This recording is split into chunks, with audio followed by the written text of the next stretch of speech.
Assalamualaikum sahabat Quran. Assalamualaikum sahabat Quran. Alhamdulillah nih sahabat Quran yang berada, senang sekali hari ini kita berjumpa kembali. Semoga sehat selalu, dimudahkan segala urusannya, dan terima kasih banyak yang sudah like, share, komen, dan subscribe. Dan seperti biasa, bismillah dulu. Nah, kali ini Katia akan sharing, akan berbagi pengalaman seperti biasa. Ini tentang bagaimana Katia boleh nggak sih ada hukuman di sekolah? Katia boleh nggak sih, aman nggak sih anak-anak ada hukuman? Katia di sekolah sebenarnya boleh nggak sih gitu ya pakai hukuman-hukuman dan sebagainya. Ini teman-teman, kita harus paham dulu, hukuman tuh harus ada pelajaran yang diambil, hikmah yang diambil, makna yang diambil. Karena kita bukan untuk menyakiti anak, tapi kita akan bersama dengan anak. Kita tidak akan, anak-anak dihukum tuh bukan anak-anak sendirian di sana, tapi kita bersama anak gitu ya. Jadi makna apa yang akan diambil, pelajaran apa yang diambil? Menurut Katia, tetap di sekolah ada hukuman, harus masih ada hukuman. Tetapi apa yang akan diambil oleh anak? Pelajaran apa yang akan diambil oleh anak? Gitu ya. Harus kita terapkan itu. Jadi contoh, hari ini anak-anak jahil banget, ya. Restu, hari ini kamu jahil. Jadi kalau ada yang jahil, kalau ada yang suka zolim ke temennya, jahil, nangis, pukul, yang gak sayang sama bu guru karena keliling-keliling dan sebagainya, nanti beresin sepatu seperti itu. Nanti sepatunya dengan bu guru juga, bu, harus ikut bu gurunya, karena kita tidak meninggalkan, kita bersama. Karena hukuman itu sesuatu yang kita lakukan, apa sih yang kita dapatkan? Karena hukuman itu bukan balas dendam, hukuman itu bukan menyakiti, hukuman itu bukan mempersulit anak, tetapi apa yang harus diambil untuk anak ini. Dan ketika membereskan sepatu bareng dengan bu guru kan bagus, masih ada syaraf, tangannya kan bekerja gitu, kefokusan, harus menyatu-nyatukan dan sebagainya gitu ya. Kalau ada yang jahil, hari ini menangis-nangis, beresin, nanti bawain buku, dan bukunya dengan kita, apa yang diambil ya, beresin ini tuh bareng-bareng sama bu guru gitu ya. Itu contohnya gitu ya. Bentar, ada azan. Nah tadi ya, jadi tentang hukuman, tentang ada hikmah, ada makna, dan mereka ambil pelajaran itu. Jadi contoh, kalau kali ini teman-teman nangis, teman-teman nanti bantuin bu guru bawain buku. Ya bukunya nggak tebal.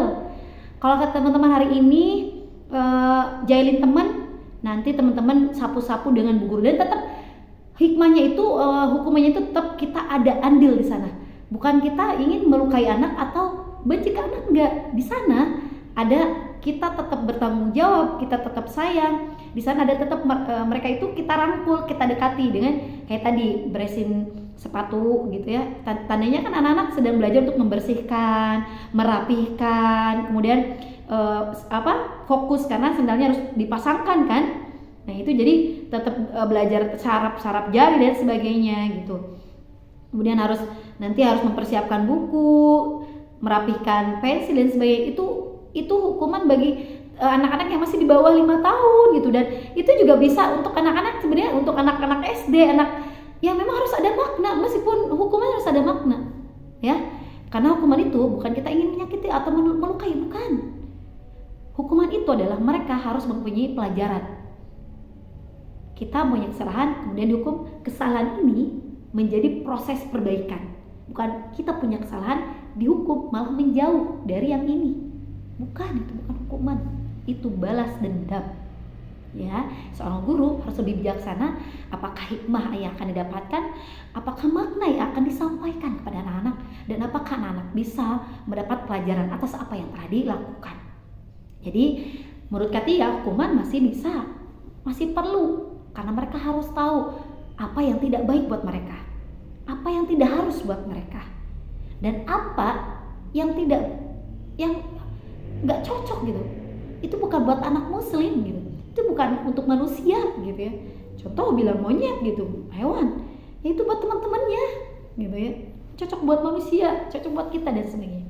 Itu ya teman-teman ya. Jadi kalau kata sendiri, hukumannya yang pertama apa makna, yang kedua apa hikmah yang akan diberikan, apa pelajaran yang akan diambil, yang keempat bukan sendiri tapi dengan kita, karena ada yang dibantu. Kita bukan benci, kita bukan balas dendam, tapi bersama-sama belajar bareng. Jadi nanti beres-beres sendal dengan guru, nanti harus bantu bu guru ngangkat ini, beresin ini, ambil ini. Tuh. Yang kelima, setelah penghukuman tetap harus ada yang disampaikan, pelukan, apresiasi, karena sudah mau dihukumnya dengan baik, gak gerutu-gerutu umpamanya. Tetap harus ada apresiasi, tetap harus ada perhatian yang baik dari guru, bahwa guru mencintai, bukan menghakimi, ya, bahwa guru selalu ada di depan, di belakang, di samping, bukan meninggalkan. Begitu teman-teman, dimanapun berada, dan senang sekali kita bisa berbagi dan sharing kembali. Semoga bisa sharing kembali nanti. Dan yang mau bertanya silahkan di like, share, komen, dan subscribe. Kita tutup dulu ya. Subhanakallahumma wa bihamdika asyhadu an la ilaha illa anta astaghfiruka wa atubu ilaik. Assalamualaikum, salam Quran. Assalamualaikum, salam Quran.